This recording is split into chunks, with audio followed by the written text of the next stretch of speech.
চুয়াডাঙ্গার দামুড়হুদা উপজেলার মরাগঙ্গা নদীর পাশে বাবার গড়ে তোলা ৪০ বিঘা মাল্টা বাগানটির সব দায়িত্বে এখন ইয়াসির আরাফাত।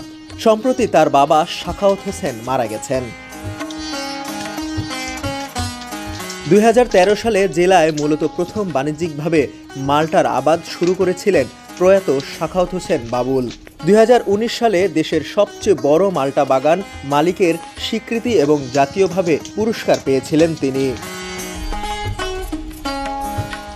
সাখাওয়াত হোসেনের দেখাদেখি মাল্টা চাষ শুরু করেছেন দামুড়হুদা উপজেলার হাউলি ইউনিয়নের আব্দুল আলিম। ১২ বিঘা জমিতে গড়ে তোলেন মাল্টা বাগান। এবছর প্রায় ১৩ লাখ টাকার মাল্টা বিক্রি করেছেন। ৪৫ থেকে ৪৮ টাকা দরে পাইকাররা বাগান থেকেই কিনে নিয়ে যান। বাড়ি 1 আছে, বাড়ি 2 আছে, যেটাকে রিং মাল্টা বলা হয়। তারপরে গ্রেট গ্রিন রুবি আছে, তারপর ভিয়েতনামি আছে, তারপর মরক্কো মাল্টা আছে, তারপরে হচ্ছে আফ্রিকান মাল্টা আছে। এরকম করে 7 থেকে 8 প্রজাতির মাল্টা আছে। জেলা কৃষি অফিসের তথ্য মতে চুয়াডাঙ্গার ৪ উপজেলায় মোট ৯৭৫ জন মাল্টা চাষি রয়েছেন।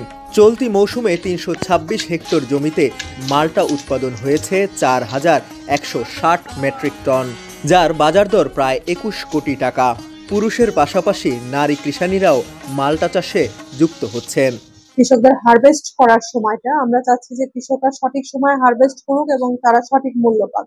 তো আমাদের অনেক কৃষকরা এটা অজ্ঞতার কারণে দেখা যাচ্ছে যে তারা দ্রুত হারভেস্ট করে ফেলে, যার কারণে ফলের ম্যাচুরিটিটা আসে না, ফলে যে টেস্টটা পাওয়ার কথা সেই টেস্টটা গ্রাহকরা পায় না। এজন্য আমরা কৃষকদেরকে উদ্বুদ্ধ করছি এবং বিভিন্ন উঠান বৈঠকের মাধ্যমে কৃষকদেরকে উদ্বুদ্ধ করছি যে, এবং আমাদের কিছু তরুণ উদ্যোক্তা আছে, কিছু মহিলা উদ্যোক্তা আছে যারা নিজেরা মাল্টা করে স্বাবলম্বী হয়েছে এবং তাদেরকে দেখে আরো কৃষকরা আগ্রহী হচ্ছে।